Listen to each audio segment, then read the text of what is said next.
Voilà. D'ailleurs, c'est peut-être le moment où vous attendez toutes, vous attendez tous comment rassembler ce JavaScript, comment le réconcilier avec du vrai HTML, comment on fait du développement front-end. Là, on était dans l'univers de Node.js, mais vous allez voir, aucun souci pour utiliser ce JavaScript dans l'univers du HTML. Je vais utiliser ici, j'ai créé un petit fichier index.html, je vais utiliser l'abréviation et mettre point d'exclamation pour créer une base pour ce fichier. Et puis ici, l'abréviation emmet script avec src pour citer mon index.js comme ça. Voilà. Je le mets tout en bas du body ici, mon script. Hein. Ici, je pourrais avoir une petite balise H1 comme ça, là. Et puis dans cette balise, je dis mon site comme ça, là. Hop là. Et puis, je vais ici juste regarder l'effet de ceci dans la console de mon navigateur. Donc j'ouvre ce fichier HTML. Je vois bien que c'est bien mon fichier, mon site. Et là, je peux faire F12 ou Google Chrome, comme vous l'outil que vous utilisez, le navigateur que vous utilisez, vous pouvez trouver cette console de développeur. Donc voilà, je suis dans les outils de développeur, je me rends sur la partie console, hein, sur l'onglet console, et je vois que elle se trouve ici, la console, quand je suis dans l'univers du navigateur, quand je suis sorti de l'univers Node.js. Et je vois bien les effets de mon site. Alors maintenant, je pourrais, par exemple, afficher au sens strict ce code dans le HTML du site, non plus dans la console, mais dans la vraie partie du site. Et pour ça, je vais utiliser window, qui représente la fenêtre de mon navigateur, point document, qui représente cette partie, ok, point body, qui représente le corps du document, point inner HTML, qui représente le HTML présent dans le body du document de ma fenêtre. Voilà, est égal à une liste d'amis. Voyons le résultat, je fais F5 sur mon site et j'ai bien ma liste ici. D'accord ? Elle est venue remplacer mon titre et même mon script ici, tout simplement parce que j'ai dit maintenant le HTML de mon body est égal à ça. D'accord ? J'aurais pu faire un petit plus égal qui vaut ce que tu vaux avant plus ce que je te donne maintenant. D'accord ? On peut essayer ça pour garder mon titre ici de mon site. D'accord ? Et mon script. Donc ici, si je fais un petit inspecter les éléments, je vois bien que ma UL s'est mis au bon endroit, et puis j'ai conservé mon script et mon H1. Ça va ? Donc là, on entre dans le cœur du vrai JavaScript front-end. Certes, JavaScript tient en une demi-page, c'est un langage très rapide à apprendre avec quelques mots-clés seulement, mais il existe une partie de JavaScript côté front-end qui, elle, est extrêmement longue à apprendre, d'accord ? C'est cet objet window qui nous est donné, d'accord ? Et dont on utilise tout le temps en front-end les différentes sous-parties qu'il contient. Quand on fait un console.log, par exemple, hein, console.log de Toto, eh bien, en fait, on ne fait pas un console.log. D'accord ? Console, on voit bien que c'est un objet qui a bien été instancié quelque part, c'est pas un simple mot-clé comme un if. Et puis méthode, on voit bien que c'est log, on voit bien que c'est une méthode de cet objet console. D'accord ? Eh bien, cet objet console, en fait, cet objet console est une sous-partie de l'objet window qui existe ici, qui est disponible partout dans le navigateur et qui est disponible partout dans notre JavaScript et qui contient énormément à la fois de méthodes, mais aussi de propriétés, d'accord ?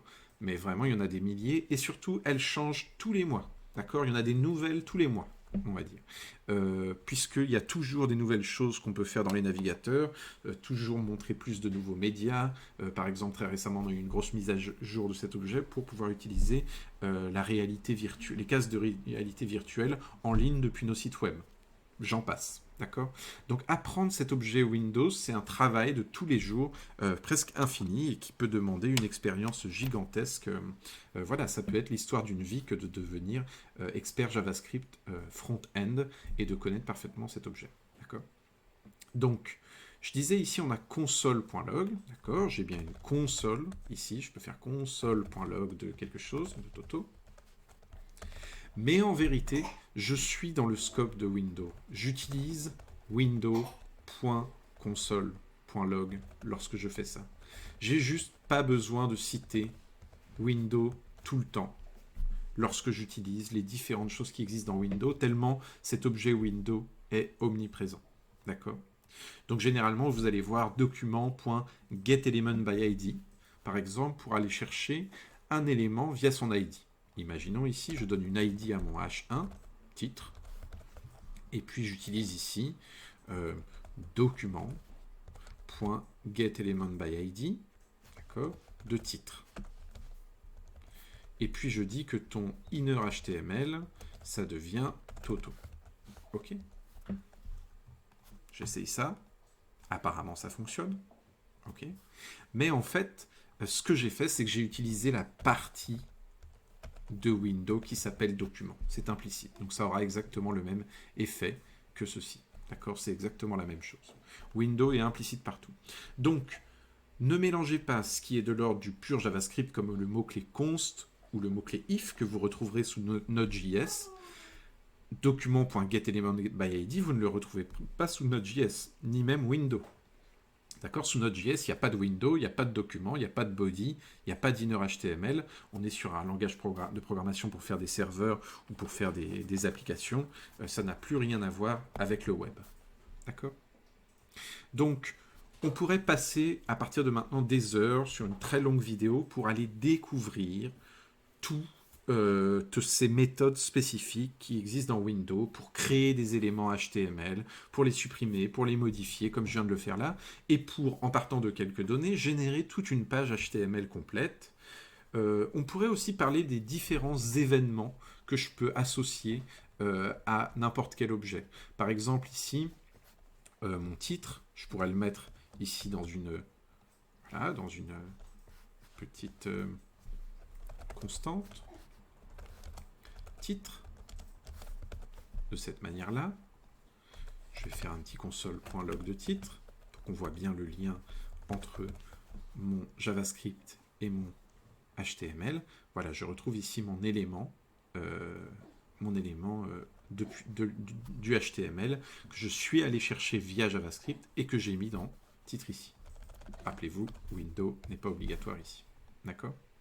Donc, ici, en fait, mon titre, je peux aussi lui associer des événements. Par exemple, quelque chose qu'on fera peut-être plus souvent sur un bouton, l'événement click. Add event listener, click, à qui je vais passer ici une fonction. D'accord? Une fonction déclarée, pas une fonction exécutée. Une fonction qui l'exécutera lui-même au moment du clic. D'accord? Console.log de Toto. On va essayer ça. Au moment où quelqu'un clique sur mon titre, on voit ici que ça fait console.log de Toto. Ou alors, on aurait pu dire titre.innerHTML plus égal Toto aussi. D'accord? Il n'est pas content, mais c'est pas grave. Tac, tac, tac, tac, tac, tac. D'accord? À chaque fois que je clique sur mon titre, ça ajoute à ce titre Toto. D'accord? Allez, avec un espace comme ça, il peut revenir tout seul à la ligne. Donc, des variations comme ça, elles sont infinies. On peut absolument tout contrôler, et du CSS et du HTML, avec dynamisme ou non, en attendant des événements utilisateurs tels que le clic, la souris qui survole, la touche, le gyroscope qui bouge dans un casque de réalité virtuelle, etc., etc.